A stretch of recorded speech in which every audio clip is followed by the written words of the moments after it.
أعوذ بالله من الشيطان الرجيم بسم الله الرحمن الرحیم۔ السلام علیکم معزز خواتین و حضرات، اس طرح کی پیاری پیاری ویڈیو دیکھنے کے لیے ہمارے چینل کو سبسکرائب کریں اور بیل کے آئیکن کو دبائیں تاکہ آپ کو ہماری ویڈیو سب سے پہلے ملتی رہے۔ تکلیف دا شرارت۔ اسلامیات کے پیریڈ میں آج پھر کسی نے سر ریاض کی کرسی پر گوند لگا دی تھی۔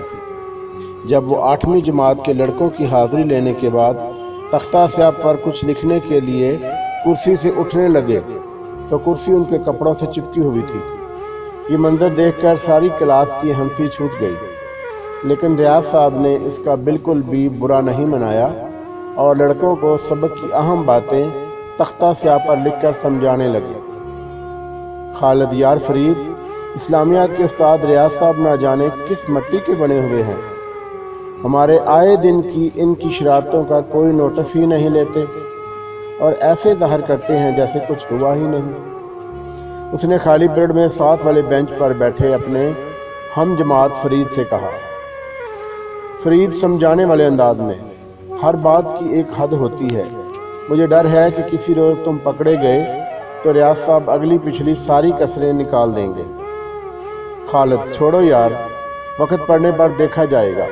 اس نے بینچ کی پشت پر کمر ٹکا کر لاپرواہی سے ٹانگیں آگے پھیلائیں اور زور زور سے ہنسنے لگا۔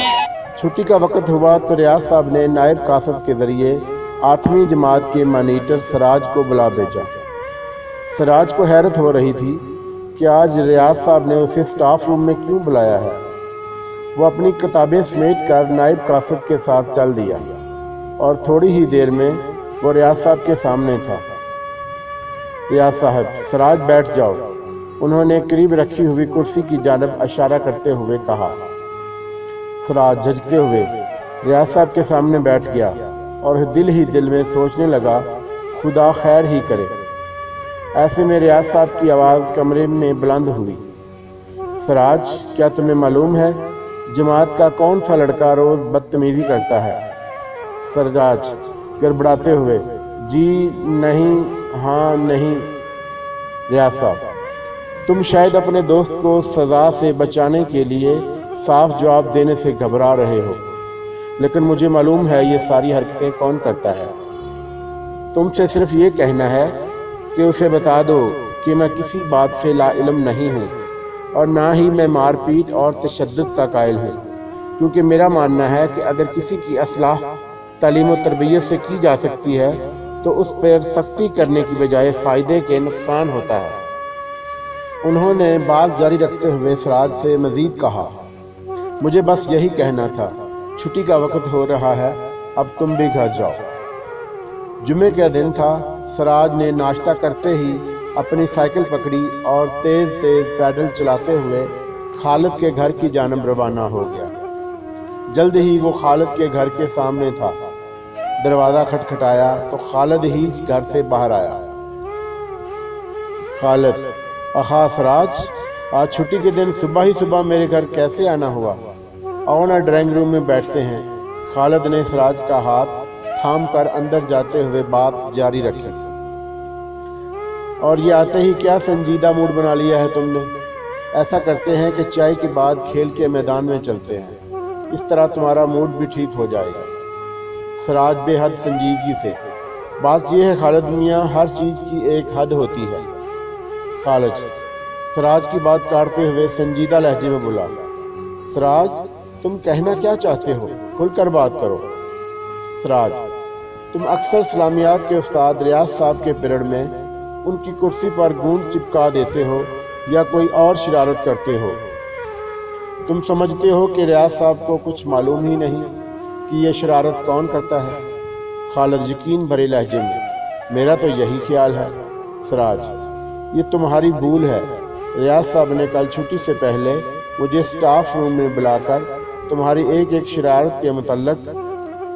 خالد خوف زدہ لہجے میں سراج کی بات کاٹتے ہوئے: تو کیا سر ریاض کو سب کچھ معلوم ہے؟ خالد: سراج خوف زدہ ہونے کی ضرورت نہیں، ریاض صاحب نے مجھ سے کہا ہے کہ خالد کو بتا دینا، اسے کچھ نہیں کہا جائے گا، کیونکہ سختی اور مار پیٹ اس مسئلے کا حل یا علاج نہیں ہے۔ میرے خیال میں وہ لڑکا نرمی سے سمجھ جائے گا۔ ارشاد باری تعالیٰ ہے، بلا شبہ نیک لوگ وہی ہیں جو ایمان لائے اور جنہوں نے نیک کام کیے۔ ریاض صاحب نے مجھے بتایا کہ وہ اپنی جماعت کے ہر لڑکے کو نیک انسان بنانا چاہتے ہیں جو معاشرے میں نیکی کی چلن کو عام کریں۔ خالد شرمندگی سے: سراج رک جاؤ، مزید کچھ نہ کہو، یہ تو بالکل الٹا معاملہ ہو گیا۔ اس کی نظریں جھکی ہوئی تھیں اور چہرے پر دکھ کا سایہ لہرا رہا تھا۔ کچھ دیر خاموش رہ کر وہ مزید بولا: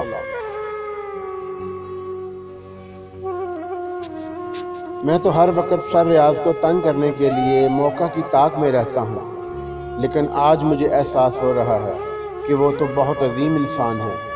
میں آج اور اسی وقت سچے دل سے تمام شرارتوں سے تائب ہوتا ہوں اور عہد کرتا ہوں کہ اللہ تعالیٰ کے فرمان کے مطابق بہترین انسان بن کر خود بھی نیک کام کروں گا اور دوسروں کو بھی نیکی پر آمادہ کروں گا۔ خالد پرجوش لہجے میں بولے جا رہا تھا اور سراج دل ہی دل میں خوش ہو رہا تھا کہ ریاض صاحب کے اخلاق و کردار نے ایک بگڑے ہوئے لڑکے کو اچھا انسان بننے پر آمادہ کر لیا ہے۔ یاد رکھیے، جس طرح ایک شمع اندھیرے کو اجالے میں بدل کر رکھ دیتی ہے، بالکل اسی طرح آپ کی نیک عادات اور نرم رویہ بھی برائی کرنے والے کو اچھائی کی طرف مائل کر سکتا ہے۔ جزاک اللہ خیر۔